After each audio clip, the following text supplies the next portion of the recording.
Olá, olá, olá, seja bem-vindo ao podcast Se Útil Deixa Rastro, podcast da obra Opus Dei. Muito obrigado por estar aqui. Vamos hoje ouvir essa meditação da terça-feira da segunda semana do Advento. A leitura de hoje pede para que a gente reflita sobre os temas O Senhor vem ao nosso encontro, começar e recomeçar sempre, confiar mais em Deus e menos em nós mesmos.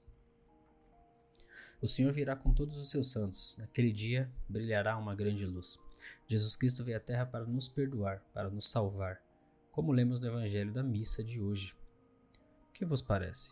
Se um homem tem 100 ovelhas e uma delas se perde, não deixará ele as 99 nas montanhas para procurar aquela que se perdeu? Mateus capítulo 18, versículo 12. O bom pastor vem procurar aquele que, por uma razão ou outra, se afastou. Volta uma vez mais para nos encher da sua vida, para nos fortalecer na nossa chamada santidade. Desejamos ouvir novamente aquela voz que a primeira leitura descreve como um pastor. Ele apacenta o rebanho, reúne, com a força dos braços, os cordeiros e carrega-os ao colo. Ele mesmo tange as ovelhas mães. Isaías número 40, versículo 11. O Senhor está empenhado em que experimentemos a alegria da santidade e insiste em procurar-nos.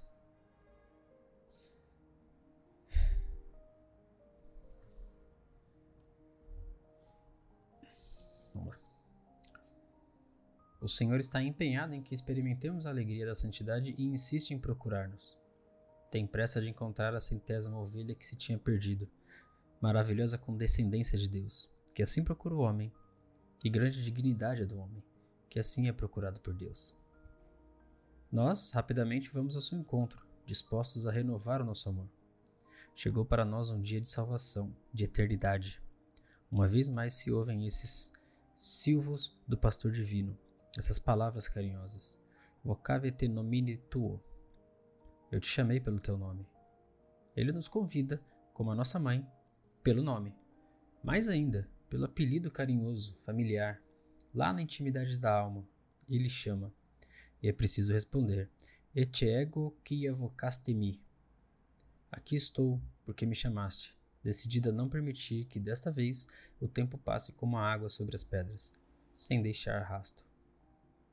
Queremos que este advento deixe marca nas nossas almas, porque ao ouvir o nosso nome dos lábios do bom pastor, desejamos que a sua graça nos renove. Preparai no deserto o caminho do Senhor, aplanai na solidão a estrada de nosso Deus. Nivelem-se todos os vales, rebaixem-se todos os montes e colinas. Endireite-se o que é torto, e alisem-se as asperezas. Isaías capítulo 14, do 3 ao 4. As palavras do profeta Isaías que lemos na primeira leitura da missa convidam-nos a preparar-nos o melhor possível para receber a graça que o Senhor nos quer oferecer com a sua vinda. Damos-nos conta de que deveríamos melhorar em tantas coisas, no nosso desejo de alcançar uma vida contemplativa, no espírito de sacrifício, no modo de trabalhar, na preocupação pelas almas, no apostolado.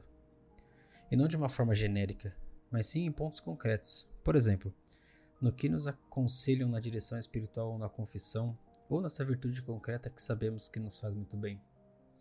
Podemos aspirar, com a graça de Deus, a ser transformados sempre um pouco mais, embora às vezes aconteça mais lentamente do que queiramos. Nunca me agradaram essas biografias de santos que, com toda a ingenuidade, mas também com falta de doutrina, nos apresentavam as façanhas desses homens como se tivessem sido confirmados na graça do seio materno. Não. As verdadeiras biografias dos heróis cristãos são como as nossas vidas. Lutavam e ganhavam, lutavam e perdiam.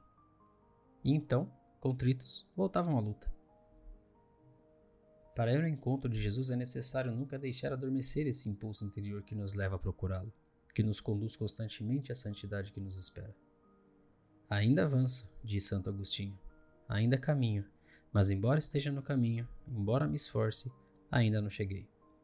Portanto, se tu caminhas, se tu esforças, se pensas no que há de vir, esquece o passado, não pões o teu olhar nele, para não ficares preso num lugar para onde voltaste o olhar. Se disseres basta, estás perdido. Depois de contar a parábola do pastor que vai à procura da ovelha que se perdeu, Jesus conclui: Do mesmo modo, o Pai que está no céu não deseja que se perca nenhum desses pequeninos. Mateus capítulo 18, versículo 14. O Senhor nunca nos abandona. Essa é a nossa esperança. Sempre haverá obstáculos, mas essa fragilidade, quando reconhecida como tal, atrai a fortaleza de Deus. Ele, que é o Senhor dos Exércitos, lidera a luta.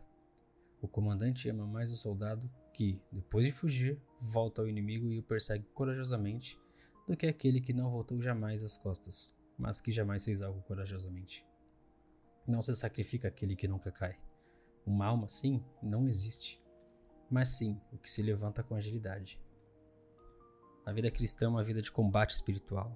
Trata-se de uma luta cheia de paz, de espírito esportivo, de alegria, porque tem como principal fundamento a confiança em Deus. Jesus compreende a nossa debilidade e atrai-nos a si como que por um plano inclinado, desejando que saibamos insistir no esforço de subir um pouco, dia após dia.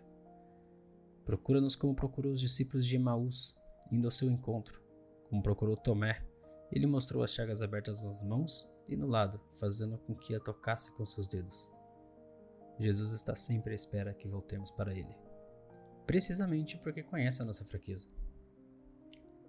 É necessário, pois, ser humilde diante de Deus, como uma criança que faz um esforço para se portar bem e, embora muitas vezes não consiga, percebe-se sempre o carinho incondicional dos seus pais.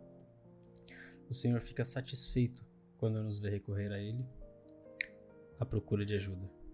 E quando necessário, do seu perdão, aí está, em boa parte, o segredo da santidade. Contamos também com o apoio da nossa Mãe Santíssima. Ela ajuda-nos sempre a recomeçar, a deixarmos-nos encontrar de novo pelo bom pastor. Recorrer por Maria, tua mãe, ao amor misericordioso de Jesus.